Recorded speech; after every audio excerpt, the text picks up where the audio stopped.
They were never recorded in the history books, never taught, never remembered. But they happened. Somewhere between fact and fear, between the past and the impossible, they left behind only fragments and whispers. It was never supposed to be found. Whispers that never were. The final leg of the journey had been long, the landscape growing bleaker with every turn of the carriage wheel. The letter of employment had described Blackwood Manor as a place of quiet seclusion. It had failed to mention the profound, suffocating loneliness that seemed to radiate from the very stones. There was no warm welcome at the door, only a silent footman who took my valise and led me inside. The great door thudded shut behind me, the sound final, like the closing of a tomb. The air within was colder than outside, thick with the scent of dust, decay, and a sorrow so old it felt part of the architecture. And then I saw him, my new charge. He was not waiting to greet me, but stood at the far end of the hall, gazing out a tall, rain-streaked window. He was not a child in the conventional sense, but a small, silent statue, seemingly oblivious to my arrival, lost in a world of his own. I was led to my rooms. They were spacious, but cold. The cold of the house, I was beginning to realize, was more than just a lack of fire. It was a coldness of the soul, a palpable absence of life. But I was not one to be easily deterred. My own ghosts had taught me resilience. I would reach the boy, I had to. Days at Blackwood Manor were a study in oppressive silence. My charge, Alistair, remained a ghost in his own home. He would not speak, but his hands were never still, his pencil tracing strange, repeating geometric patterns in his notebooks, patterns I did not recognize. My first formal meeting with the master of the house, Mr. Silas Blackwood, was brief and cold. He made it clear my duties were confined to the schoolroom and the nursery. The history of his family, he stated, was not a subject for idle curiosity, but the house itself seemed to whisper. I would catch fragments of conversation from the maids, hushed, fearful mentions of a hidden library, of forbidden books, and a place even the master of the house dared not enter. They spoke of it as the source of the manor's deep-seated sorrow. It was while tidying the main library, in a corner thick with dust and neglect, that my hand brushed against a loose floorboard. Beneath it, nestled in the dark cavity, was not dust, but this: a key. Its design was unlike any I had ever seen. I knew, with a certainty that chilled me, that it did not belong to any ordinary door in this house. The key became my secret obsession. By night, when the great house was finally still, I moved like a ghost through its sleeping corridors.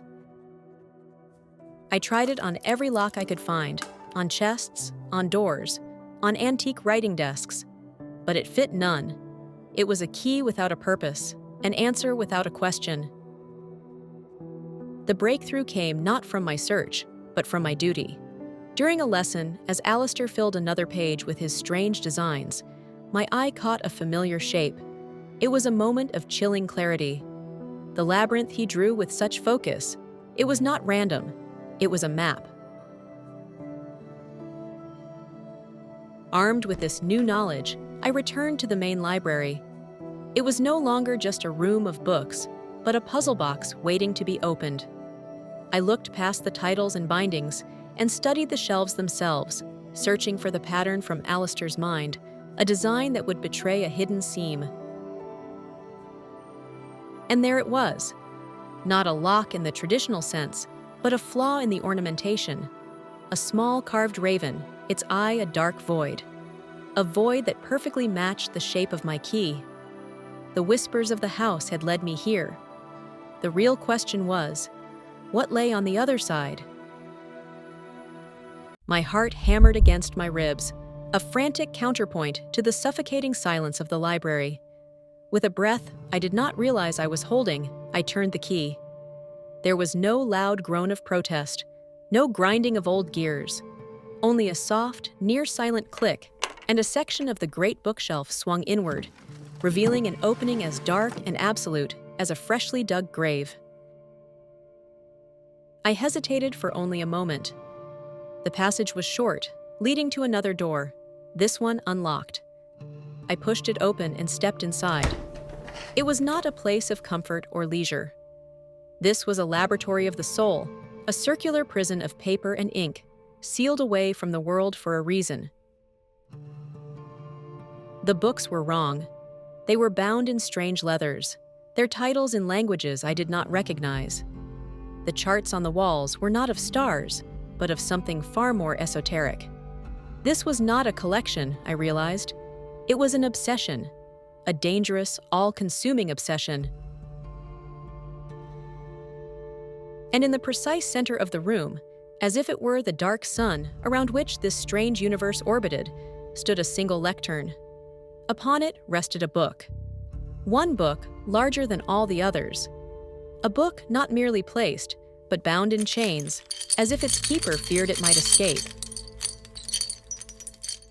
My fingers trembling, unfastened the raven clasp. The book did not resist. It felt eager.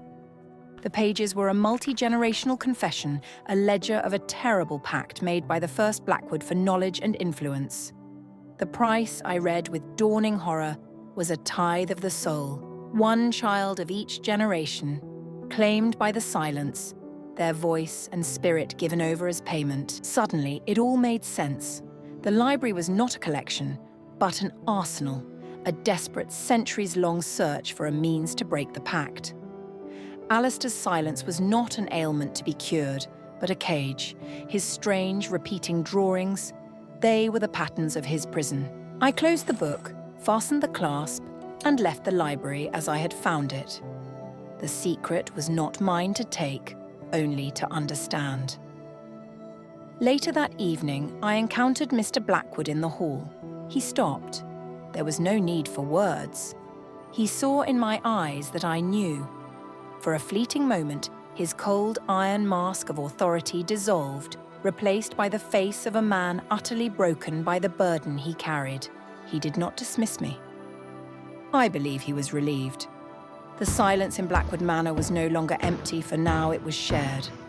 My purpose here was no longer to teach a silent boy how to speak. It was to teach him how to live within the silence, to be his guardian, his companion, and his memory. A silent whisper against the coming dark.